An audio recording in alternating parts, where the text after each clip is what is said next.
کچھ چیزیں ایسی اللہ نے پیدا کی ہیں جو آپ کو بالکل نکھار کے رکھ دیں گی. یعنی اس سے جو خون بنتا ہے نا, بڑا خاندانی قسم کا بنتا ہے خون. آپ کے چہرے پہ چمک پیدا ہو جائے گی, آپ ہٹو بچو ہو جاؤ گے. اور میں کیسے ڈیفائن کروں, سمجھ میں نہیں آ رہا نا. صحیح ہے نا. وہ ہے زیتون, انجیر اور شہد, دودھ, کھجور. سمجھ رہے ہو؟ نہیں سمجھ رہے. دودھ وہ نہیں جو بھینس سے نکالا, انجیکشن لگا ہوا, پھر اس نے گوالے نے اپنا دودھ بھی ملایا اس میں, یعنی جو اس کے پاس پاؤڈر واڈر اویلیبل تھا, پھر اس کو آپ نے بوائل کیا, پھر فریج میں رکھ دیا. 3 دن بعد اس کی جو اجزائے ترکیبی ہے نا, یعنی اس کا فارمولا ہی چینج کر دیا. ٹھیک ہے. دودھ کا ایک ڈاکٹروں کی نظر میں فارمولا ہوتا ہے. دودھ جب فریز ہوتا ہے نا تو باندی پن پیدا ہو جاتا ہے اس میں. تو دودھ کے صحیح فائدے اٹھانے ہیں نا, بالکل ہٹو بچوں قسم کا دودھ پینا ہے, تو ادھر جانور کے تھن سے دودھ نکالا اور فوراً پی گئے. یہ والا دودھ آپ چند دن پی کے دیکھیں, اپنی صحت دیکھنا, اپنا پیٹ کا سسٹم دیکھنا, آپ ایسیڈیٹی ختم اور زبردست ہٹو بچوں کام ہو جائے گا آپ کا. ہم تو پیتے ہیں فریج کا یا بوائل کر کر کے, ملائی اس کی الگ ہو جاتی ہے, اس کی جو قدرتی جو اس کی جو ترکیب ہے نا وہ چینج ہو جاتا ہے اس میں. تو خیر, زیتون کھائیں یعنی پئیں. ٹھیک ہے. انجیر ہے, کھجور ہے. ہمارے نبی صلی اللہ علیہ وسلم کے گھر حضرت عائشہ فرماتی ہیں 2 مہینے کھجور اور پانی کے علاوہ کچھ بھی نہیں کھایا جاتا تھا. اللہ تعالیٰ پیغمبروں کے لیے جس قسم کی خوراک کا سلیکشن کرتے ہیں نا, وہ سب سے بہتر خوراک ہوتی ہے ہر لحاظ سے. نبی صلی اللہ علیہ وسلم نے چاول نہیں کھائے. وہ الگ بات ہے کہ چاول عرب میں تھے ہی نہیں, لیکن اللہ نے ایسی چیزیں پیدا ہی نہیں ہونے دی وہاں پہ کہ پیغمبر کھائیں اور پھر ہمارے لیے وہ سنت بن جائے. ابھی دیکھو یہ بیٹھے ہوئے ہیں نا ماشاءاللہ, بتانے میں کوئی حرج تو نہیں ہے, یہ وہاں یو ایس اے آرمی میں, یو ایس اے کس میں ہے بھائی, ڈپارٹمنٹ میں ہے وہ, اس میں گورنمنٹ ڈپارٹمنٹ میں, ان کو ایسے شعبے میں ہے, سیکیورٹی سے ان کا تعلق ہے نا, وہاں پولیس سے تعلق ہے. بتا دیتا ہوں یار, اس میں کوئی حرج تو نہیں ہے, کوئی آپ ہمیں پکڑو گے تو نہیں نا. تو یو ایس اے کی پولیس میں ہیں یہ. تو ان لوگوں کی ٹریننگ بہت ٹف قسم کی ٹریننگ ہوتی ہے. جب یہ پچھلے سال مجھ سے ملنے آئے تھے ماشاءاللہ, کافی اچھے موٹے تازے تھے یہ. اب یہ جب ملنے کے لیے آئے تو میں نے کہا باقی کہاں ہیں آپ, ہیں تھوڑے سے آئے ہیں آپ, تھوڑے سے, باقی کہاں گئے آپ؟ ایسے سلم اسمارٹ ہو گئے یہ. اور ماشاءاللہ انہوں نے طلاق یافتہ خاتون سے شادی بھی کی ہے جس کے بچے بھی ہیں, اور یہ ابھی اپنی ستیلی بیٹی کو لے کے بیٹھے ہیں بیان سن. تو یہ بھی ایک خوشی کی بات ہے. کیا خیال ہے؟ تو ابھی نماز سے پہلے میں نے ان سے پوچھا, یار آپ ماشاءاللہ بالکل ہی فٹ فاٹ ہو گئے, تو آپ لوگوں کو وہاں جب ٹریننگ کے دوران کچھ خوراک پر بھی ظاہر ہے سمجھایا جاتا ہوگا کہ ہم تمہیں بھگا رہے ہیں, ایسا نہ ہو کچھ ایسی چیزیں کھا لو گے یہ بھاگنا سارا ضائع ہو جائے. تو کچھ خوراک میں بھی وہ گائیڈ کرتے ہیں. انہوں نے کہا بھائی چاول کھانے کی اجازت, بولو بھائی نہیں.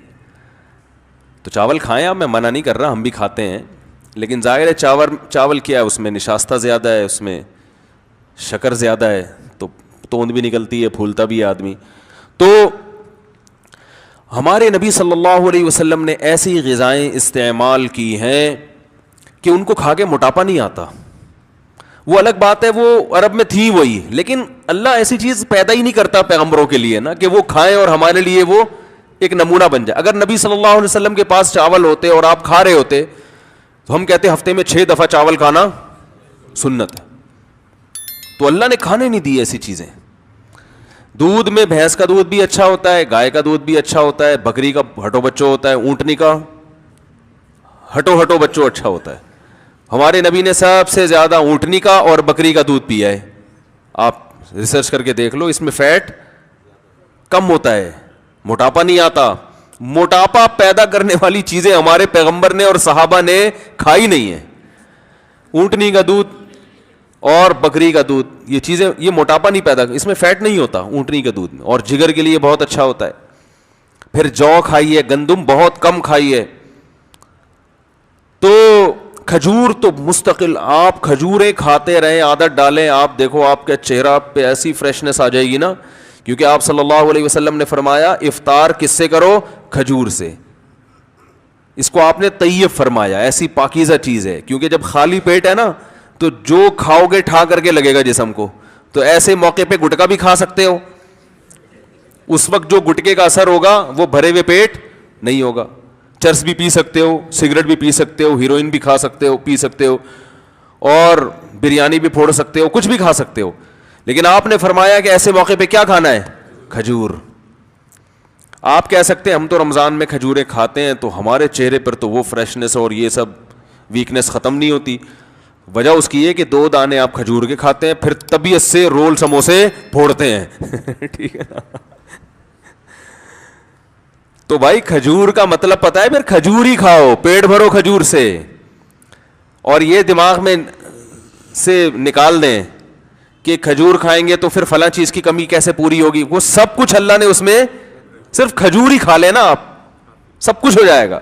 اس میں آپ کو طاقت بھی ملے گی, جو کاربوہائیڈریٹ ہے وہ بھی ملے, گلوکوز اچھا والا گلوکوز ملے گا آپ کو, اور آئرن بھی ہے, ہر چیز ہے. کہتے ہیں کھجور میں ایک اتنے سے دانے میں اللہ نے جتنی چیزیں جمع کر دی ہے نا, اتنی کسی اور پھل میں یکجا جمع نہیں ہوئی ہے. تو امی عائشہ, آج میں فجر میں حدیث پڑھتا ہوں نا یہاں روزانہ, تھوڑی دیر کا درس ہوتا ہے, تو امی عائشہ فرماتی ہیں کہ چاند, وہ تو غربت بیان کر رہی تھی کہ رسول اللہ صلی اللہ علیہ وسلم کے 3 چاند گزر جایا کرتے تھے اور ہم کھجور پانی کے علاوہ کچھ بھی میسر نہیں ہوتا تھا. ایسی زندگی تھی, لیکن اللہ نے اسی میں بڑی پاور رکھی ہے, طاقت رکھی ہے. تو چیزیں کھائیں, وہ بھی کھاتے ہیں, چھوڑ کون سکتا ہے, لیکن زیادہ آہستہ آہستہ جو فوکس کریں نا ان چیزوں کو. انجیر ہے, عرب لوگ کھاتے ہیں. میں شام کو, آپ کو پتا ہے ہم ترکی گئے تو وہاں شامی مہاجرین بہت تھے, تو ہم جب شام کے لوگوں کو دیکھتے تھے ان کے چہرے میں الگ ہی رونق, چہرے میں الگ ہی نور. تو ہم اپنے دوستوں سے پوچھے یار یہ اتنے خوبصورت لوگ کیوں ہیں. انہوں نے کہا یہ صدیوں سے انجیر, زیتون, کھجور, یہ 3 چیزیں کھاتے آ رہے ہیں. ان کا ناشتہ اس کے بغیر نہیں ہوتا. اور ہم لوگ کیا کھاتے آ رہے ہیں, صدیوں سے پراٹھے پھوڑتے آ رہے ہیں, جیم کے ساتھ مکھن بھی ہمارا پتہ نہیں کون سا والا مکھن ہوتا ہے بھائی, جس نے جو لا کے مکھن کے نام پہ پکڑا دیا وہ کھانا شروع کر دیا.